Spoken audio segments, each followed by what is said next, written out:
ചേട്ടാ എവിടെ നിന്നാണ്? ഇവിടെ അടുത്താണ് വിഴിഞ്ഞ. എല്ലാം തിരുവനന്തപുരക്കാരുള്ളൂ കേട്ടോ, ഭാഗ്യം അതെങ്കിലും കിട്ടി. എന്താ പേരെന്താ? ഷാജഹാൻ. എങ്ങനെയുണ്ട് 2024 കഴിഞ്ഞു പോയപ്പോൾ എങ്ങനെ ഉണ്ടായിരുന്നു? അടിപൊളിയാണ്. ഹാപ്പിയാണ് 24. ഇതിൽ കൂടുതൽ പ്രതീക്ഷിക്കുന്നുണ്ടോ 25-ൽ? ഇതിൽ കൂടുതലൊന്നും പ്രതീക്ഷിക്കുന്നില്ല.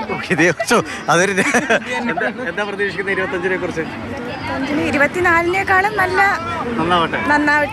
അതെ. മോൾക്ക് എന്താ ഈ ന്യൂ ഇയർ ആയിട്ട് അച്ഛനമ്മയ്ക്ക് എന്താണ് പറഞ്ഞത്? 25 അടുത്ത വർഷം നന്നായി പഠിക്കണം എന്നൊക്കെ പറഞ്ഞോ? എത്രയിലാ പഠിക്കണേ? പേര് ലിഫ. എന്താണ് നാളെ സ്കൂളിൽ പോകണോ? നാളെ ഇന്നൊക്കെ പലയിടത്തും സ്കൂൾ തുടങ്ങിയല്ലോ, പോയില്ലായിരുന്നോ? ആഹാ, മടി പിടിച്ചിരിക്കുകയാണോ? അപ്പൊ അടിപൊളിയാവട്ടെ 2025 കേട്ടോ. ഹാപ്പി ന്യൂ ഇയർ പറഞ്ഞു. Okay, thank you. നന്നായിട്ട് പാട്ട് പാടുന്ന ഒരാളും കൂടി ഉണ്ട്. അതെയോ? അത് മിണ്ടിയില്ലല്ലോ. നമ്മുടെ നാട്ടുകാർ ഈ വിഴിഞ്ഞത്തുള്ള ആളാണ്. ചേച്ചി പാട്ട് പാടുന്ന മക്കളാണ് പറയുന്നത്. അപ്പോൾ ചേച്ചി എങ്ങനെയാണ് പാടും? ഒരു പാട്ട് പ്രേക്ഷകർക്ക് പാടാവും. ഒരു രണ്ടുപേരും ഒന്ന് പാടും.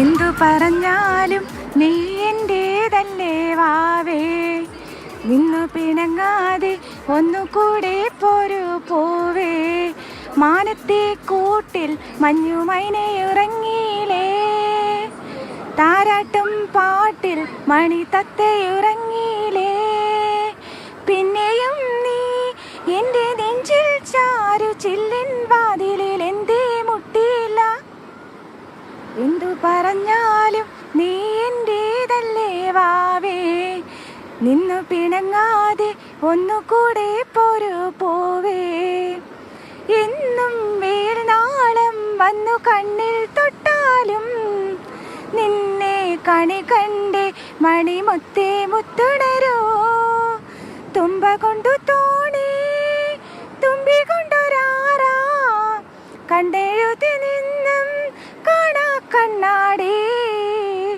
തുമ്പ കൊണ്ടു തോണി തുമ്പി കൊണ്ടൊരാറാ, കണ്ണെഴുതി നിന്നും കാണാ കണ്ണാടി, കൊളുത്തി വെച്ചൊരു തേവിളക്കിൻ്റെ ഏറിയ നാളം, ഇടനെഞ്ചിലെ തൊട്ടിലെ താരാട്ടുപാട്ട്. ശരി, സന്തോഷം. പറ്റി മിണ്ടാതിരിക്കുകയായിരുന്നു. അപ്പോൾ മക്കളാണ് പറഞ്ഞത്. മക്കൾ ജിബിനോടാണ് പറഞ്ഞത് ഞങ്ങളുടെ ഉമ്മ പാട്ടും അടിപൊളിയായി പാടുന്നു. അടിപൊളിയായിരുന്നു അമ്മൂമ്മയുടെ പാട്ടല്ലേ? കൊള്ളാന്ന് പറയുന്നത്.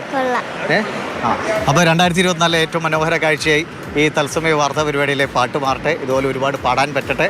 2025 ഗംഭീരമാട്ടോ. Okay, happy new year. Happy new year.